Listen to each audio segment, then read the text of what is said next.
नमस्कार, मैं हूं अभय उपाध्याय। मुद्दा हिमाचल का में आपका स्वागत है। बीजेपी दावा कर रही है कि उसने वो सारे वादे पूरे कर दिए हैं जो उसने पिछले चुनाव के वक्त किए थे। राज्य के शहरी विकास मंत्री सुरेश भारद्वाज ने दावा करते हुए कहा कि राज्य की जनता बीजेपी सरकार के काम से संतुष्ट है और विपक्ष के पास हमारी आलोचना करने का कोई मौका हमने छोड़ा नहीं, जबकि कांग्रेस अपनी अंदरूनी लड़ाई से परेशान है। इसीलिए राजस्थान बीजेपी से उठा नारा जोर पकड़ता जा रहा है, यानी जय भाजपा तय भाजपा। लेकिन क्या प्रदेश की जनता भी वैसे ही सोचती है जैसा बीजेपी का दावा है? क्या रोजगार की समस्या का समाधान हो चुका है? सरकारी कर्मचारियों के हक में कई ऐलान किए गए हैं, लेकिन क्या ओपीएस की मांग का समाधान हो चुका है? महंगाई मौसमी भले ही है सही, लेकिन जब तक है तब तक तो आम आदमी की जेब में सुराख तो कर ही रही है। ऐसे ही कई सवाल हैं जो एक आम मतदाता भी पूछना चाहता है। तो आज हम चलेंगे मतदाताओं के बीच ये समझने के लिए कि जय भाजपा पर क्या कहता है वोटर।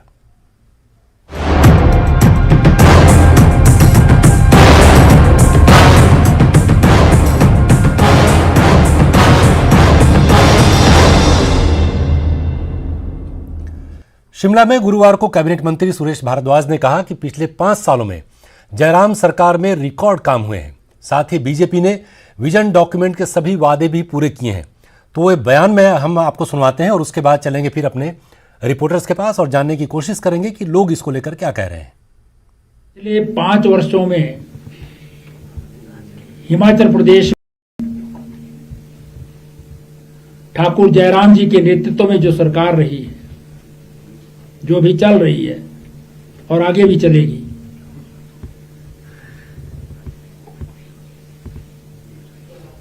उसमें हर क्षेत्र में जो है वो बेहतरीन और रिकॉर्ड ब्रेकिंग जो है वो काम हुए हैं। चलिए, तो हम चलेंगे अभी अपने रिपोर्टर्स के पास लेकिन उसके पहले आपका परिचय करवा दें उन मेहमानों से जो हमारे साथ जुड़ेंगे आज बीजेपी और कांग्रेस की तरफ से। करण नंदन हमारे साथ, प्रदेश मीडिया सह प्रभारी हैं आप बीजेपी के, और साथ ही साथ आईएन मेहता हैं, प्रवक्ता आप कांग्रेस के हैं। आप दोनों का ही बहुत बहुत स्वागत है। और हमारे संवाददाता मनाली से होंगे सचिन शर्मा और जसबीर कुमार, संवाददाता हमारे हमीरपुर से। तो सबसे पहले चलते हैं सचिन के पास। सचिन, आपने सुना ही बीजेपी ये क्लेम कर रही है कि उसने सारे काम कर दिए हैं और अब उसके पास इस बात को लेकर कोई संशय नहीं है कि मतदाता दूसरी बार उसको ही मौका देने वाले हैं। तो क्या लोगों को लगता है कि बीजेपी ने वो जो सारे वादे किए थे उसको उन्होंने पूरा कर दिया है? जी हाँ, देखिए, इसमें हम खड़े हैं मनाली विधानसभा के उस राजनीतिक चौक पर, जैसे जो है विधानसभा का जो सेंटर पॉइंट भी कहा जाता है। इसमें हम खड़े हैं पतलीकुल और यहाँ से आज हम यहाँ के जो लोग हैं उनसे हम जानेंगे कि क्या उनकी राय है, जो अब तक की जो वर्तमान सरकार है कितने वायदे उन्होंने पूरे किए, वो भी हम यहाँ पे जानने का प्रयास करेंगे। हम कुछ लोग यहाँ पे मौजूद है, हम उनसे बात करें। और सबसे पहले हमारे साथ जो मनाली जो विधानसभा यहाँ के जो मंडलाध्यक्ष है भाजपा के, वो हमारे साथ मौजूद है। हम उनसे भी बात करेंगे और उनसे हम जानते हैं कि पहले की उनका क्या कहना है। सर, आप मनाली विधानसभा से मंडलाध्यक्ष भी है भाजपा के, जिस तरह सरकार के आपके जो वादे थे पिछले 5 साल में किए गए, कितने वो पूर्ण हुए हैं? हमने जो वादे किए थे, हमारे 100% वादे जो हमने पूरे कर चुके हैं और उससे ज्यादा हमने काम किया। क्या ऐसे वादे फिर से जो सरकार जो अभी चुनाव होने वाले, ऐसे में जो एक भाजपा की तरफ से एक नारा भी दिया गया है कि इस बार सरकार नहीं जो रिवाज बदलेंगे, क्या रहेगा उसका? बिल्कुल बदलेंगे। पहले सरकार बदलती रहती थी, एक साल कांग्रेस, एक साल बीजेपी। हमारी सरकार ने, जयराम मुख्यमंत्री जी ने इतना काम किया है और गोविंद ठाकुर ने, और अब की बार जो हम रिवाज बदलेंगे ही बदलेंगे। चलिए सचिन, कुछ आम लोगों से बात कीजिए। अगर बीजेपी का कोई पदाधिकारी है तो वो तो वही बात दोहराएगा जो उसका केंद्रीय नेतृत्व कहता है या उसके मंत्री कहते हैं। पटन की दृष्टि से भी हमारे जयराम सरकार ने और हमारे गोविंद ठाकुर ने बहुत काम किया है। हमारे साथ कुछ लोग यहाँ पे मौजूद, हम इनसे जानते हैं और इनसे भी बात करते हैं। आपका क्या कहना है कि क्योंकि जिस तरह वर्तमान सरकार है, क्या लगता है कितने कार्य जो किए गए हैं? काम तो काफी हुए हैं इस सरकार पे। हाँ जी, क्योंकि कुल्लू मनाली पर्यटन की दृष्टि से काफी जो है महत्वपूर्ण स्थान है, ऐसे में क्या लगता है क्या ऐसे जो थे कार्य जो होने चाहिए अभी भी? चलो कुछ कार्य है अभी भी, बाकी काफी काम हुआ है। तो मतलब सचिन उनसे ये पूछे कि काफी काम हुआ है, मतलब क्या वो संतुष्ट है इससे? हम ये नहीं कहेंगे वो किसको मत देंगे, लेकिन लगता है कि उनका झुकाव तो बीजेपी सरकार की तरफ है। जो आप कह रहे हैं कि आपने जो है कार्य हुए, कितने संतुष्ट हैं आप इस कार्य से जो कह रहे हैं? संतुष्ट है जी, सरकार से काफी काम हुए हैं। तो क्या आपको लगता है कि क्या और ऐसे कार्य होने चाहिए, क्योंकि मनाली काफी अंतर्राष्ट्रीय पर्यटन स्थल है, तो काफी लोग, क्या लगता है आपको क्या और नीचे पर्यटन की दृष्टि से होने चाहिए कार्य, थोड़ा रोजगार ठीक हो जाए, वो वही है। देखिए इनके कहने की थोड़ा सा रोजगार को लेकर इनका इश्यू है, क्योंकि कुल्लू मनाली जो पर्यटन स्थल और ऐसे में इनको कहने की रोजगार के जो साधन है वो यहाँ पर होने चाहिए, क्योंकि इसके लिए ठीक है। जो लोगों को बाहर न चलिए हम चलते हैं जसबीर के, ठीक है सचिन, चलते हैं जसबीर के पास। जसबीर, इन्हीं सवालों के साथ आपके पास कि जो बीजेपी का क्लेम है, जो उसके मंत्री कह रहे हैं कि हमने सारे काम तकरीबन कर दिए हैं जो हमारे मैनिफेस्टो में थे पिछले चुनाव में, तो उसमें क्या वहां के लोगों को लगता है कि ये काम हो गए हैं और कुछ ज्यादा अभी फिलहाल इस सरकार से इस सत्र में उनको उम्मीद की अभी उम्मीद नहीं है, और जब आगे सरकार बनेगी तब देखेंगे जो काम कितने हैं बचे हुए। लेकिन अभी फिलहाल क्या वो संतुष्ट है जो बीजेपी का क्लेम है? जी, आपको मैं बताना चाहूँ, इस वक्त हम हमीरपुर विधानसभा क्षेत्र के हमीरपुर शहर में मौजूद हैं। इस वक्त हमारे साथ जो स्थानीय लोग हैं, हम उनसे जानना चाहेंगे कि किस तरह से जो भाजपा सरकार क्लेम कर रही है कि काम हुए हैं। हम पहले तो यहाँ पे पार्किंग स्थल है, यहाँ पे मौजूद है। सर, आप यहाँ पे स्थानीय है, क्या कहना चाहेंगे कि जो भाजपा क्लेम कर रही है कि हमने सभी काम कर दिए? देखिए, अभी तक बहुत से काम जो हैं वो होने बाकी हैं, और बहुत से जो समय है, अगर हम हमीरपुर की बात करें तो जो एक डेवलपमेंट की स्पीड हुआ करती थी, विकास की जो स्पीड हुआ करती थी, प्रोफेसर प्रेम कुमार धूमल थे यहाँ पे, इवन वीरभद्र सरकार थी, उस टाइम भी जो काम होते थे दोनों मुख्यमंत्रियों के समय में, वो स्पीड यहाँ पे इस बार जो है जयराम सरकार के में बहुत ही कम देखने को मिली है। कहें कि बिल्कुल यहाँ के बराबर है, कोई विशेष विकास के कार्य यहाँ पे देखने में नहीं। तुम तक क्या क्या समस्याएं थी और क्या क्या चीजें नहीं हो पाई? देखिए, सबसे बड़ी बात तो ये है कि आप मुख्यमंत्री हमीरपुर में ही बहुत कम आए। जब कोई मुख्यमंत्री आता है किसी जिला में आता है तो कुछ ना कुछ वहां के लोगों को उम्मीद होती है और काम होते हैं, विकास के काम होते हैं, लेकिन जितने भी डेवलपमेंट के काम जो पहले थे वही हुए हैं। कोई नया काम अगर ये बोलें कि हमने किया है तो वो उस तरफ से घोषणा। ठीक है, चलिए वहां के लोगों से हमने जानने की कोशिश की। आगे एक बार फिर से आप दोनों ही के पास आएंगे। आयन मेहता साहब हमारे साथ जुड़े हुए हैं, आप प्रवक्ता कांग्रेस के हैं। आयन मेहता साहब, आपका स्वागत है। आपने सुना लोगों को भी, और उससे पहले बीजेपी का क्लेम भी कि जो काम हमने, जो वादे किए थे हमने, वो पूरे कर दिए थे। क्या कहना है आपका? वादे जी, हिमाचल प्रदेश के इतिहास में पिछले 50 साल से जब से हिमाचल प्रदेश पूर्ण राज्य का दर्जा मिला है, सबसे भ्रष्ट और निकम्मी सरकार जो है यह आज तक के इतिहास में, हिमाचल के प्रदेश के इतिहास में भारतीय जनता पार्टी की रही है। इस सरकार को जो है आने वाले समय 30-40 दिन का समय सिर्फ इस सरकार का शेष रह गया है, तो इस सरकार को जो है घोटालों की सरकार और लॉ एंड फेलियर की सरकार, और दूसरी आपका जो प्रशासनिक फेलियर की सरकार, और लोगों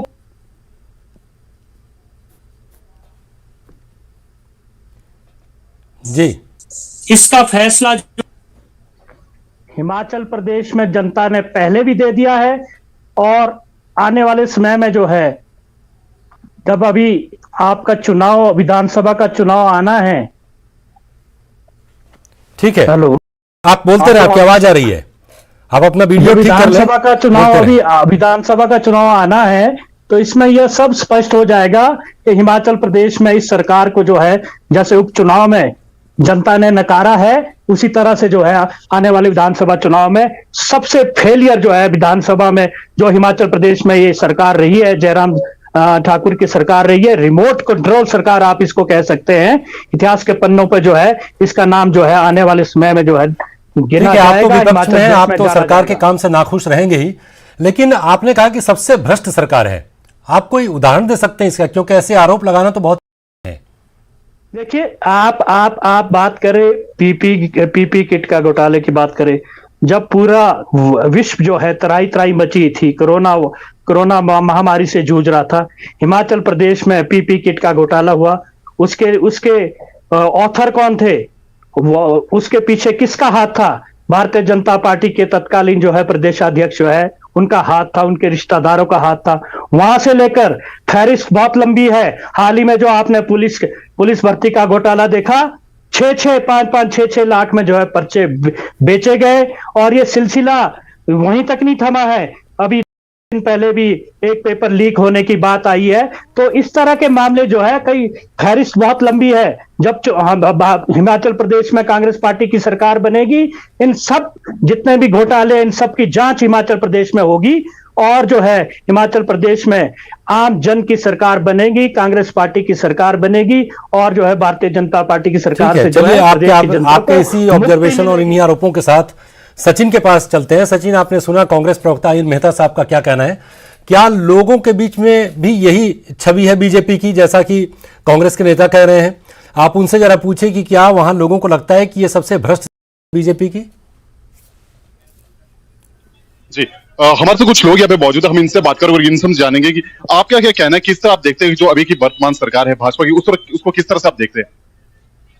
हाँ, इस बार जो है इस वर्तमान की जो सरकार है, तो हम जितने भी युवा वर्ग है, जो भी बेरोजगार वर्ग है, वो हम चाहते हैं कि जितना भी हमारा पूरा हिमाचल है, कुल्लू है, वो हमारा टूरिज्म का एरिया है, तो हम चाहते हैं इसमें ज़्यादा से ज़्यादा बढ़ोतरी हो, हमें काम मिले। तो जितने भी हमारे बेरोजगार हैं वो सब टैक्सी चालक हैं, तो हम चाहते हैं कि जितना भी हमारे हिमाचल में है और कुल्लू में है, जितने भी बेरोजगार है वही टैक्सी चलाए, क्योंकि हम चाहते हैं कि यहाँ पर जितने भी हमारे बेरोजगार लोग हैं वो उन्हें काम मिले, ज्यादा से ज्यादा काम मिले और टूरिज्म को ज्यादा बढ़ावा मिले। जिस तरह बात करें, ठीक है सचिन, ये जरा ये सवाल पूछिए। ठीक है, रोजगार एक समस्या है और युवा चाहते हैं कि उनको रोजगार मिले, जैसा कि कांग्रेस के प्रवक्ता का कहना है कि एक भ्रष्ट सरकार है, तो क्या इस सरकार के काम करने की ईमानदारी पर क्या लोगों को शक है? सरकार है, हम चाहते हैं कि टैक्सी चालकों को राहत नहीं दी गई कोरोना में, रोजगार पर ही डिपेंड है, जितना हमें रोजगार मिलेगा हम उसी की तरफ भागेंगे। और जितना हम चाहेंगे कि जितने भी हमारे यहाँ पर सारे युवा भाई हैं, हम चाहते हैं कि जितना भी हम ग्रेजुएशन, कोई ग्रेजुएट है, कोई अनग्रेजुएट है, कोई मतलब अपना एमए करके बैठे हों, वो भी आज टैक्सी चला रहे हैं। तो मैं चाहता हूं कि मतलब जितना भी उन्होंने अपना पढ़ाई का जो भी ब्यौरा दिया है, तो हम चाहते हैं कि टूरिज्म की और भी उनका ध्यान है। तो टूरिज्म से हम इतनी सरकार से भी हम इतना चाहते हैं कि जो भी सरकार आए वो हमें मतलब हमें काम दे। जितना बात करें, जिस तरह जो अभी जो यहाँ के जो वर्तमान विधायक है और प्रदेश सरकार में शिक्षा मंत्री भी है, उनके कार्यकाल को किस तरह से देखते हैं, क्योंकि लगातार जो पिछले करीब 15 सालों से वही यहाँ पर जो लगातार विधायक है? जी, कुछ विकास हुए हैं, कुछ विकास नहीं हुए हैं, तो हम चाहते हैं कि जो भी सरकार आए, जितने विकास जो उन विकास को आगे बढ़ाएं, ताकि जो भी वादे करते हैं विकास करने के लिए, तो उसको पूर्ण रूप से उन विकास को आगे बढ़ाकर जो है युवा जो वर्ग है उनको मतलब आगे बढ़ने के लिए और अपना जो रोजगार कमाने के लिए उनको दिशा मिले। तो कुछ और लोग मौजूद है, हम इनसे भी बात करोगे, इनसे हम जानते हैं आप किस तरह से देखते हैं जो अभी जो वर्तमान सरकार है, किस तरह आप देखते हैं? काम तो काफी हुए हैं हमारे विधानसभा में, बहुत ज्यादा काम हुए हैं। ज्यादातर तो यहाँ पे सड़क से रिलेटेड काफी काम हुए हैं, गांव की सड़कें हैं, सब हर गांव को सड़क पहुंच चुकी है। आज की डेट में हमारे बाजार की समस्या थी वो भी हल हो गई है, फायर स्टेशन की समस्या थी वो भी हल हो गई है, फिर पीछे हॉस्पिटल की समस्या थी वो भी शायद कल परसों उद्घाटन हो जाएगा उसका। लेकिन जिस तरह से जो कांग्रेस है वो लगातार आरोप लगा रही कि भाजपा जो लगातार भ्रष्टाचार भी कर रही है, वो किस तरह देख रहे हैं आप? भ्रष्टाचार के बारे में तो मुझे मालूम नहीं है, लेकिन काम बहुत, विकास बहुत हुआ मनाली में। मनाली विधानसभा में विकास की तो इस बार लड़ियां लगी है, झड़ियां लगी है। इतना काम आज तक कभी हुआ नहीं यहाँ पे जितना इस बार हुआ यहाँ पे। तो देखिए, कुछ लोगों का यहाँ पे कहना है कि सबसे बड़ी जो दिक्कत है वो यहाँ पर जो रोजगार की है, क्योंकि रोजगार यहाँ पे जो, क्योंकि मनाली जो एक ऐसा स्थान है जहाँ पर जो है लगातार जो है पर्यटन की दृष्टि से काफी जो महत्वपूर्ण ये स्थान है, लेकिन रोजगार की यहाँ पर दिक्कत है। ऐसे युवाओं की सबसे बड़ी मांग यहाँ पे कि सभी युवाओं को जो है यहाँ पे रोजगार दिया जाए। जी चलिए ठीक है, इसी बीच सोशल मीडिया पर रिएक्शंस भी आ रहे हैं और सबसे कमाल की बात है कि इसमें एक रिएक्शन अगर बीजेपी के पक्ष में है तो एक कांग्रेस के पक्ष में भी है। मैं बिल्कुल निष्पक्ष होकर आपको बता रहा हूं। रवि दत्त हैं, लिखते हैं इस बार कांग्रेस, उसके ठीक नीचे अशोक भंडारी है, वो लिखते हैं एक बार फिर बीजेपी सरकार। उसके नीचे सौरभ सिंह का रिएक्शन है, वो लिखते हैं कांग्रेस ही जीतेगी। उसके नीचे श्याम पंडित हैं, वो लिखते हैं बीजेपी दूसरी बार। आयन मेहता साहब, आपने देखा लोगों को, हमने ऐसी कोई कोशिश नहीं की है कि किसी खास विचारधारा के लोगों को इकट्ठा करें। एक बीजेपी के कार्यकर्ता या पदाधिकारी थे, उनसे हमने बात को रोक दिया। ये आपकी बात सही है कि आपका कहना है मतलब कि वो एक भ्रष्टाचार एक समस्या है, लेकिन आपने देखा हमने जब युवाओं से बात करने की कोशिश की, दो वहां पर उनका रोजगार तो उनके लिए एक मुद्दा है, साथ ही ये भी कहते हैं लोग विकास हुआ है, लेकिन भ्रष्टाचार पर कोई ऐसा नहीं बोल रहा है। मतलब उनको ये नहीं, उनके दिमाग में कोई तस्वीर है या कोई ऐसा बड़ा मामला हो गया हो जिसको वो लोग कहें कि यहाँ सरकार में भ्रष्टाचार है और वो मंत्री अपनी जेबें भर रहे हैं और आम आदमी का काम नहीं हो रहा है।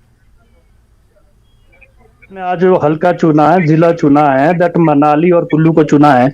हर हल्के के जो है अपने अपने मुद्दे होते हैं, जो लोकल मुद्दों पे वहां पर बात कर रहे हैं, लेकिन मैं उनकी बात को आगे बढ़ा रहा हूं। इसमें आप देखिए ना, कोरोना काल में मनाली एक विश्व स्तरीय जो है पर्यटन स्थल जाना जाता है। You will be agree with. तो ये आप देखें ना, कुल्लू मनाली को अभी कोरोना काल में जितना नुकसान पर्यटन की दृष्टि से हुआ है, बिल्कुल ठीक कह रहे हैं मेरे भाई लोग, वहां के युवा लोग बिल्कुल ठीक कह रहे हैं। कोई टैक्सी चालक है, कोई गाइड का काम करता है, कोई होटल में काम करता है, कोई होटल का व्यवसाय करता है, लेकिन आप देखिए जो करोड़ों सैकड़ों करोड़ों रुपए का नुकसान वहां पर हुआ, क्या इस सरकार ने कोई ऐसा पैकेज या टैक्सी वालों को कोई उनके टैक्स में कोई माफी करी या होटल व्यवसाय वालों को कोई ऐसा राहत दी? तो ये बहुत बड़ी बात है। बिल्कुल ठीक कह रहे हैं मेरे भाई लोग वहां के। इस सरकार ने जो है, हिमाचल प्रदेश में भारतीय जनता पार्टी की सरकार ने इस वहां पर उजाड़ा है। 2 साल में जो है बहुत होटल बंद हो गए। किसी पर कार्रवाई, कोई बैंक कर रहा है, कोई लोनिंग के चक्कर में फंस रहा है, लेकिन टैक्सी चालक और वहां का जो भी पर्यटन से जुड़े, उद्योग से जुड़े जो लोग हैं, उनको कोई भी राहत नहीं दी गई। ठीक है, चलिए हम चलते हैं जसबीर के पास। जसबीर, वहां के लोगों से जानने की कोशिश कीजिए। जैसे कई आरोप आयन मेहता साहब ने लगाए बीजेपी के ऊपर। इन्होंने कहा कि सरकार में भ्रष्टाचार है और प्रशासनिक विफलता है, कई सारे काम ठीक तरीके से नहीं हुए। बाद में हालांकि हमने देखा जिस तरीके से मनाली में लोगों ने कहा उनका मुख्य मुद्दा जो युवा थे उनका रोजगार है। आपके साथ जो लोग हैं उनका क्या कहना इन आरोपों के ऊपर? जी, हम उनसे बात भी करना चाहेंगे। आप बताइए कि कांग्रेस के आरोप है कि भाजपा ने भ्रष्टाचार किया है, कोई विकास नहीं हुआ, क्या कहना चाहेंगे आप? नहीं, ऐसा नहीं है। देखिए, कोई भी सरकार जब सत्ता में आती है, सरकार बनती है, तो नो डाउट कि विकास तो होता है, लेकिन विकास के साथ साथ जो आम जनता के मुद्दे हैं, महंगाई, बेरोजगारी, उनका लगाम।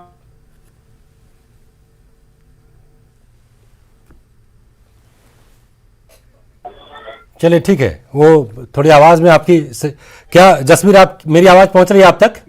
1000 रुपए से नीचे सिलेंडर नहीं। चलिए ठीक है, आप वहां जो जिनसे आप बात कर रहे हैं उनका ये कहना है कि विकास का काम तो हुआ है, लेकिन महंगाई एक मुद्दा है। महंगाई के मुद्दे पर जरूर आम लोगों में इस बात को लेकर नाराजगी है।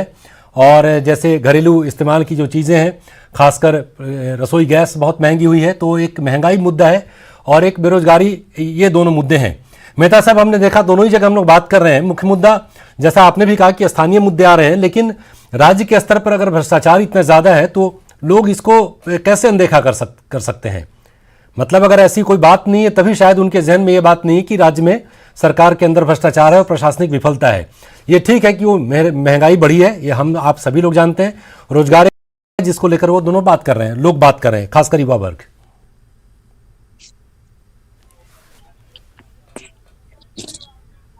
मेहता साहब, करण नंदा साहब, आपका स्वागत है। आप थोड़ी देर से जुड़े हमारे साथ और हमने आज मतदाताओं का मूड जरा टटोलने की कोशिश की है कि जो बीजेपी कह रही है कि हमने जो वादे कर दिए थे वो सारे पूरे कर दिए, तो इसके ऊपर आपको लगता है कि आपने सचमुच सारे वादे पूरे कर दिए? हमने मनाली के लोगों से बात की, हमने उसके बाद हमीरपुर के लोगों से बात की।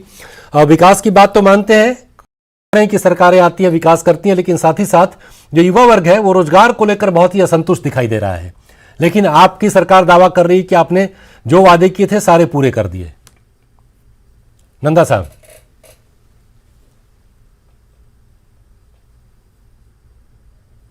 और मैं आपको एक चीज बताना चाहूंगा कि जिस प्रकार से भारतीय जनता पार्टी ने काम किए हैं, उन्होंने वादों से बढ़ के भी काम किया है। फ्री बिजली प्रदान करना, उसके बाद आपका जो है महिलाओं के लिए 50% बसों के अंदर जो है किराए के अंदर उनको अपना वजीफा देना। सोशल सिक्योरिटी के माध्यम से हमने बड़ा एक महत्वपूर्ण कदम लिया है। सोशल सिक्योरिटी शुरू की है जिसके अंदर 1500 से 3000 रुपए जो है वो लोगों को मिल रही है। जी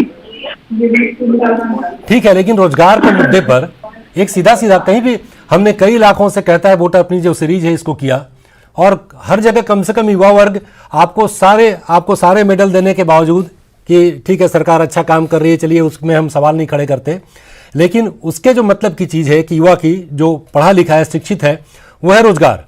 और ये रोजगार पर उठने वाले सवाल में कहीं भी मुझे संतोषजनक स्थिति नजर नहीं आई लोगों की तरफ से, जिसमें वो कहते हो कि हाँ चलिए कुछ नौकरियां मिली हैं, कुछ नहीं मिली हैं, आगे की सरकारें मुहैया कराएंगी। सीधा कहना है कि हम पढ़ लिख गए हैं, शिक्षित हो गए, ग्रेजुएट हो गए, पोस्ट ग्रेजुएट हो गए, लेकिन उसके लिहाज से नौकरियां नहीं मिल रही हैं। देखिए, रोजगार का जो जिन है ये चुनावों के समय ही निकलता है, और कांग्रेस पार्टी को चुनावों के समय ही रोजगार याद आता है। मैं पूछता हूँ, कांग्रेस ने भी हिमाचल प्रदेश और देश में जो है वो राज किया है, तो इन्होंने कितनी नौकरियां दी? और मैं दावे के साथ कह सकता हूं कि 1,60,214 नौकरियां जो है वो भारतीय जनता पार्टी ने जो है वो हमने दी है, और आउटसोर्स के माध्यम से हमने 1 लाख से अधिक नौकरियां दी है।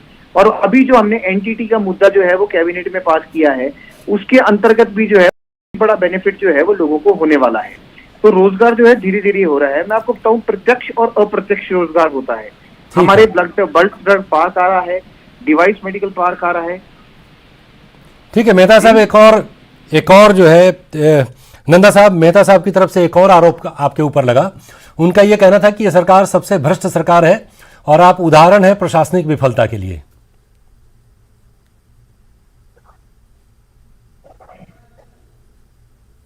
चलिए नंदा साहब आपके पास आएंगे। आयन मेहता साहब, आपने सुना ही होगा कर्णनंदा साहब ये कह रहे हैं कि हमने रोजगार तो बहुत दिए, मतलब सीधे तरीके आउटसोर्सिंग और सरकारी नौकरी मिलाकर 3.25 लाख का डेटा तो उन्होंने दिया, और साथ ही साथ वो ये भी कह रहे थे कि वो सीधे सीधे आपको दिख नहीं रहा है प्राइवेट सेक्टर में छोटे मोटे रोजगार, ये सब मिला के तादाद बहुत ज्यादा है। तो आप क्यों कह रहे हैं? ये तो चुनाव के समय उछलने वाला एक मुद्दा है जिसका आप फायदा उठाना चाहते हैं। देखिए उपाध्याय जी, एक बड़ी सीधी स्पष्ट बात है, ये जो 5 साल कंप्लीट करने जा रहे हैं, मतलब 1 महीना बाकी रह गया है, आप देखिए ना कौन सा वर्ग जो है इस सरकार से खुश है। विधानसभा के सत्र, मैंने आप पहले भी कहा था, विधानसभा के जब भी सत्र होते हैं आप देखिए विधानसभा के बाहर धरना प्रदर्शन, सचिवालय के बाहर धरना प्रदर्शन, विंटर सेशन आपका धर्मशाला में होता है वहां धरना प्रदर्शन। भाई वजह क्या है? What is the reason? कोई भी वर्ग आप बताए, कर्मचारी हड़ताल पर, बागवान किसान हड़ताल पर, करना मुल्क जो वो अपना हक मांग रहे हैं वो हड़ताल पर कब से बैठे हुए हैं, बेरोजगार हड़ताल पर। तो व्हाट इज द रीजन? ये सब लोग क्यों अपनी मांगों को मंगवाने के लिए आपका घेराव कर रहे हैं? क्यों विधानसभा में धरना प्रदर्शन कर रहे हैं? सचिवालय में क्यों धरना प्रदर्शन कर रहे हैं? तो कौन सा रोजगार दिया है? महंगाई की तो आप बात छोड़े, 400 का सिलेंडर फटाफट इस पर रिएक्शन ले लेते हैं कर्णनंदा साहब का। नंदा साहब, आपने सुना मेहता साहब का ये कहना है कि ज्यादा हड़ताल हो रहे हैं, कि ये हिमाचल मतलब हड़ताल का दूसरा नाम हो गया है, क्योंकि लोग आपसे असंतुष्ट हैं। ये जितने भी धरना प्रदर्शन है ये पॉलिटिकली मोटिवेटेड है, और मैं आपको बताना चाहूंगा कि किस प्रकार से जो है ये ओपीएस का जिन एक और बार इन्होंने निकाला, और उसके उपरांत इन्होंने जो है कर्मचारी वर्ग में अपनी विचारधारा के जो लोग हैं उनके साथ मिलकर इन्होंने जो है धरना प्रदर्शन करवाए। और धरना प्रदर्शन यही नहीं, मैं कहता हूं हमारी जयराम ठाकुर सरकार ने इस धरना प्रदर्शन को मद्देनजर रखते हुए ओपीएस के ऊपर एक हाई पावर कमेटी का गठन किया। अब सुझाव मांगे जा रहे हैं, जिनको ओपीएस चाहिए वो अपना सुझाव दे रहे हैं। देखिए उसके बाद ये जितनी भी इनकी रिकमेंडेशंस आई है, भारतीय जनता पार्टी की सरकार ने इन सब रिकमेंडेशंस को माना है और उसके ऊपर कार्रवाई कर रहे हैं। और मैं आपको ये बताना चाहूंगा कि जिस प्रकार से जयराम ठाकुर जी ने एक एक वर्ग के लिए उनकी रिकमेंडेशंस के अनुसार और उनकी सारी जितनी भी डिमांड्स है उसको पूर्ण करते हुए आगे बढ़ रहे हैं, तो जनता उससे खुश है। अब कांग्रेस का तो कहना ही ये है कि लोग खुश नहीं है, और ये इनका अधिकार भी है, इनको कहना भी चाहिए, पर जवाब जो है वो जयराम सरकार उचित समय पे इनको दे रही है। ठीक है मेहता साहब, अभी सरकार ने जैसे आउटसोर्सिंग को लेकर भी बहुत थे, उसको भी लेकर एक अलग से विभाग का गठन किया गया है जिसमें आउटसोर्सिंग के लिए कुछ नियम बनाए जाएंगे। तो ऐसा लगता है कि जो रोजगार के मुद्दे पर और जो लोग किसी तरीके से काम जिनको मिला हुआ है उनके असंतोष को लेकर जो कांग्रेस आगे बढ़ना चाह रही थी, तो उस हमले को लगता है जयराम ठाकुर सरकार ने थोड़ा भोथरा तो कर दिया है। देखिए अब तो ये औपचारिकता है, सिर्फ औपचारिकता है उपाध्याय साहब, क्योंकि घोषणाएं, जुमलेबाजी लोग समझ चुके हैं। हफ्ते में 10 दिन में, हफ्ते 10 दिन में आपका ये 5 तारीख का इंतजार कर रहे हैं कि प्रधानमंत्री की रैली बिलासपुर में होगी, कोड ऑफ कंडक्ट लग जाएगा। जनता सब जानती है आप क्या जुमले कर रहे हैं। आज तक आपने अगर काम किए होते तो लोग शांत घर पे बैठे होते और सरकार की वाहवाही भी करते। लेकिन जो जनता ने जो आपका उपचुनाव में फैसला दिया, हड़तालें आपके खिलाफ हो रही है। भाई कर्मचारी हिमाचल प्रदेश में सबसे ज्यादा कर्मचारी वर्ग है जिसमें जो है 70-80% कर्मचारी जो है हड़ताल। एक बार कर्णनंदा जी से लास्ट रिएक्शन ले लेते हैं। कर्णनंदा साहब, क्या ठीक है, आपके ऊपर आरोपों की बौछार हो रही है और कांग्रेस इस बात को लेकर बहुत ही निश्चिंत है कि उपचुनाव में जो हश्र हुआ बीजेपी का वही इस चुनाव में भी होने वाला है, आपका क्या कहना है? देखिए, कांग्रेस पार्टी अपने कुनबे को तो संभाल नहीं पा रही है और इनके दिग्गज नेता भारतीय जनता पार्टी का दामन थाम रहे हैं और हिमाचल प्रदेश से लेके दिल्ली तक ये परिवारवाद की एक एक्सप्रेस ट्रेन बन चुकी है, जिसमें इनके नेता स्वयं भू कह रहे हैं कि माँ बेटा का राज हिमाचल प्रदेश में भी है और माँ बेटे का राज दिल्ली में भी है। चलिए ठीक है नंदा साहब, आज इतना ही वक्त था। आप आज क्षमा चाहूंगा, अभी इससे ज्यादा वक्त नहीं है, हालांकि आप थोड़ी देर से जुड़े, नहीं तो आपसे थोड़े और विस्तार में बात होती और हम समझने की कोशिश करते कि जो दावा आपका है और आम लोगों में उसका क्या संदेश जा रहा है, इसको बेहतर तरीके से हम समझ पाते और आप भी उसको समझा पाते। आज मुद्दा हिमाचल का में इतना ही। आज इसमें हमने जानने की कोशिश की कि मनाली और साथ ही साथ हमीरपुर के वोटर का क्या कहना है बीजेपी के इस दावे पर कि हमने जो भी वादे कर लिए थे उसको पूरे कर लिए हैं। सचिन शर्मा मनाली से आपका, जसबीर आपका हमीरपुर से, आयन मेहता साहब आपका और करण नंदा साहब आपका, आप सभी का बहुत बहुत शुक्रिया। आज मुद्दा हिमाचल का में इतना ही। बाकी खबरों के लिए आप देखते रहिए News 18 जम्मू कश्मीर, लद्दाख और हिमाचल। नमस्कार।